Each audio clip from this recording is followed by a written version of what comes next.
Lectura del primer libro de los Reyes. En aquellos días, Salomón se puso en pie ante el altar del Señor, frente a toda la asamblea de Israel. Extendió las manos al cielo y dijo: Señor, Dios de Israel, no hay Dios como tú arriba en los cielos ni abajo en la tierra. Tú que guardas la alianza y la fidelidad a tus siervos que caminan ante ti de todo corazón. ¿Habitará Dios con los hombres en la tierra? Los cielos y los cielos de los cielos no pueden contenerte, cuanto menos este templo que yo te he erigido. Inclínate a la plegaria y a la súplica de tu siervo, Señor, Dios mío. Escucha el clamor y la oración que tu siervo entona hoy en tu presencia. Que día y noche tus ojos se hallen abiertos hacia este templo, hacia este lugar del que declaraste: allí estaré mi nombre. Atiende la plegaria que tu servidor entona en este lugar. Escucha la súplica de tu siervo y tu pueblo Israel entone en este lugar. Escucha tú hacia el lugar de tu morada, hacia el cielo. Escucha y perdona. Palabra de Dios. Alabamos, Señor. Qué deseables son tus moradas, Señor del universo. Qué deseables son tus moradas, Señor del universo. Mi alma se consume y anhela los atrios del Señor. Mi corazón y mi carne retozan por el Dios vivo. Qué deseables son tus moradas, Señor del universo. Hasta el gorrión ha encontrado una casa, la golondrina un nido, donde colocar sus polluelos. Tus altares, Señor del universo, Rey mío y Dios mío. Qué deseables son tus moradas, Señor del universo. Dichosos los que viven en tu casa, alabándote siempre.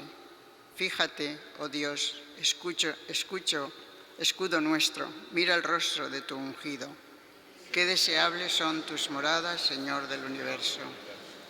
Vale más un día en tus atrios que 1000 en mi casa, y prefiero el umbral de la casa de Dios a vivir con los malvados. Qué deseables son tus moradas, Señor del universo. Aleluya, aleluya, aleluya.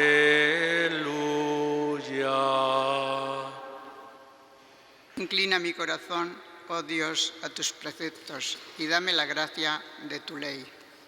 Aleluya, aleluya, aleluya.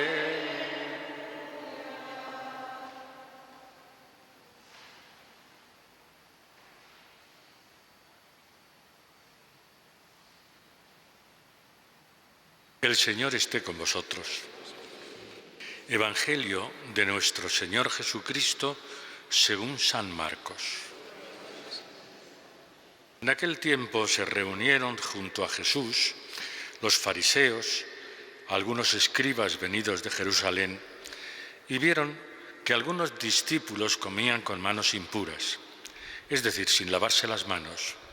Pues los fariseos, como los demás judíos, no comen sin lavarse antes las manos, restregando bien, aferrándose a la tradición de sus mayores. Y al volver de la plaza no comen sin lavarse antes, y se aferran a otras muchas tradiciones de lavar vasos, jarras y ollas.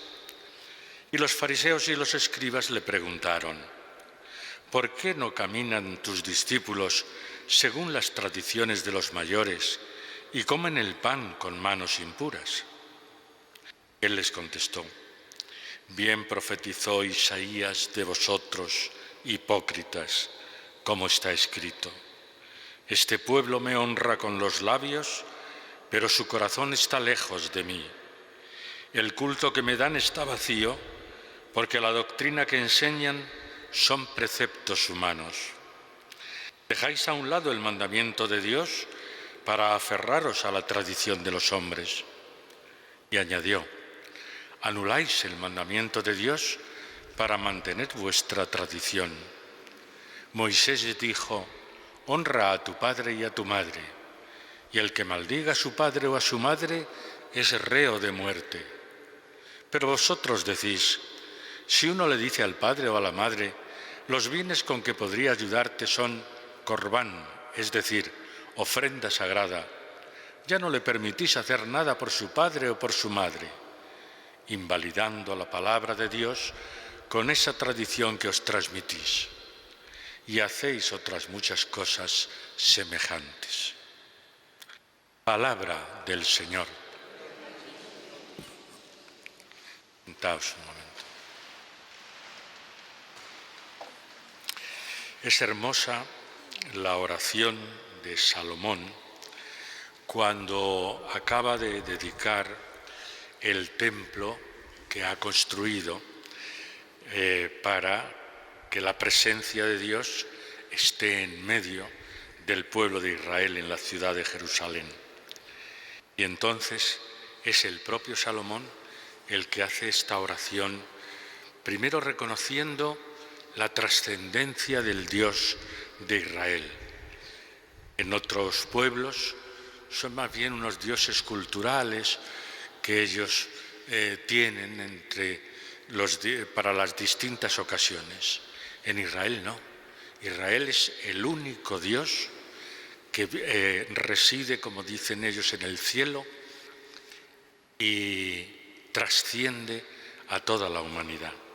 Y esto es lo primero que reconoce Salomón al principio de su oración. Señor Dios de Israel, no hay Dios como tú arriba en los cielos ni abajo en la tierra. Tú que guardas la alianza, tema de la fidelidad, importante. El Dios en el que cree el pueblo de Israel es el Dios de la alianza. Una alianza que la romperán los hombres, pero nunca la rompe Dios. Es el Dios que guarda la alianza y la fidelidad a tus siervos que caminan contigo de todo corazón. El Dios trascendente, el Dios de la fidelidad, el Dios de la alianza. Y ahora viene la parte, digamos, del que se reconoce como siervo, como limitado, como alguien que necesita de ese Dios. Inclínate a la plegaria y a la súplica de tu siervo, Señor Dios mío. Escucha el clamor y la oración que tu siervo entona hoy en tu presencia. Y termina la oración diciendo, escucha tú hacia el lugar de tu morada, hacia el cielo. Escucha y perdona. Escucha la oración y sé misericordioso, perdona. Como veis, es una oración simple y sencilla, pero que al mismo tiempo nos da como los elementos fundamentales que debe tener toda oración. El reconocimiento de Dios, el decir que tú eres fiel y guardas siempre la alianza a pesar de nuestras infidelidades. Escucha la súplica de tu siervo, escucha esa oración, esa plegaria y perdona. Sé misericordioso. Es una oración hermosa, la de Salomón en la inauguración del templo de Jerusalén. Y en el Evangelio, ¿qué es lo que ocurre? Pues ocurre lo que va a ocurrir en todo el capítulo de San Marcos, del Evangelio de San Marcos, que hoy hemos leído su comienzo, capítulo 7 de San Marcos. ¿Y qué nos dice? Pues las invectivas y los reproches que hace Jesús a los fariseos. ¿Y por qué? Pues porque se dedican solo a cumplir la letra de la ley, porque no saborean lo que es el espíritu de la ley, no descubren la importancia que tiene la propia ley como servicio al hombre. Y entonces se quedan en lo externo, que no es que sea malo. El que se laven las manos antes de comer no es malo para nadie, naturalmente. Es más, es una medida higiénica importante. El que se limpien las jarras, las ollas, los vasos, pues también es normal y está bien. Pero se quedan en eso. no dan el paso más importante. Y es que todo eso es siempre al servicio del hombre, al servicio del mensaje de Jesús. Y claro, se meten con los discípulos, no con Jesús. Probablemente, a lo mejor, eso no lo sabemos, porque Jesús sí que guardaba la tradición esa. No lo sabemos. Pero con él no se meten con los discípulos. Y entonces, ¿qué es lo que hace Jesús? Pues decirles lo que les va a decir a lo largo de todo este capítulo: hipócritas. Sois unos hipócritas. ¿Por qué? Pues porque ya lo decía Isaías: este pueblo me honra con los labios, pero su corazón está lejos de mí. Y eso es lo que Jesús no puede aceptar. El que nos quedemos en la pura superficie de las cosas. El que no vayamos de verdad a poner nuestro corazón y vivir con toda nuestra humanidad el mensaje de Jesús, el mensaje del Evangelio. El culto que me dan, dice Isaías, está vacío, porque la doctrina que enseña son preceptos humanos. Y Jesús todavía insiste más. Dejáis al lado el mandamiento de Dios para aferraros a las tradiciones. Y añade además lo que dijo Moisés: honra a tu padre y a tu madre. Dice, pero si encontráis cualquier excusa para no honrar a vuestro padre y a vuestra madre, una excusa religiosa, como por ejemplo, vamos a hacer una ofrenda sagrada, ya eso os libera de cumplir los mandamientos. Pues no, eso no os libera de nada. Hay que cumplir los mandamientos de Dios, hay que cumplir los valores que nos ofrece el propio Jesús en su Evangelio para vivir así de una manera honesta, de una manera coherente nuestra fe en Él.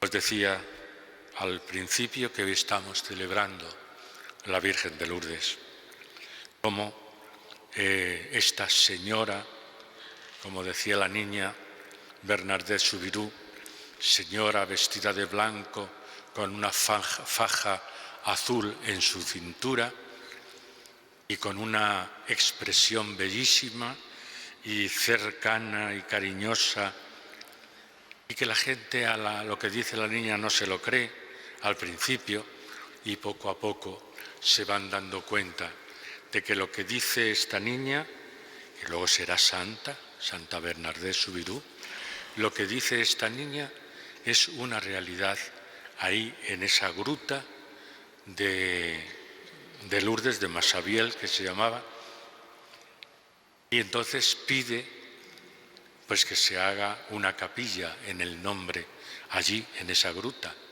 capilla que luego después naturalmente se irá no solo haciendo, sino ampliando con los años hasta convertirse lo que es hoy en la Basílica de Lourdes, a donde acuden millones de personas para honrar a la Virgen María. Jornada del enfermo. Sabemos también eso, que Lourdes es como el símbolo, como la bandera a la que acuden los enfermos del mundo entero para pedir la salud, para pedir el que la Virgen no les abandone, para recibir el consuelo. Es decir, que Lourdes y enfermos son como una sociedad indisoluble. Por eso la Iglesia también quiere celebrar hoy la jornada del enfermo y se fija, como os decía antes, en el enfermo que está solo. Acompañar al enfermo en su soledad. Pues que ese lema, esa invitación de la Iglesia a todos nosotros a tener en cuenta al enfermo, muy especialmente al enfermo que está solo, que vive solo, para que nos vean también en nosotros el acompañamiento, el que la Iglesia, a través de sus miembros, no nos olvidamos de ellos, estamos a su lado, los acompañamos, los servimos, los Estamos pendientes de sus necesidades. Bueno, pues como veis, hay como 3 o 4 cosas que en la misa de hoy tenemos que tener en cuenta. La oración de Salomón pidiendo a Dios que le escuche y que le perdone. La postura de Cristo en el Evangelio para que seamos coherentes de verdad con lo que hacemos y no nos quedemos en la hojarasca, no nos quedemos en la superficie, y eso se pone en práctica, eso se lleva a la concreción, cuidando a los enfermos que están solos y consolándoles con la festividad de la Virgen de Lourdes. Todo eso lo celebramos hoy en nuestra Eucaristía.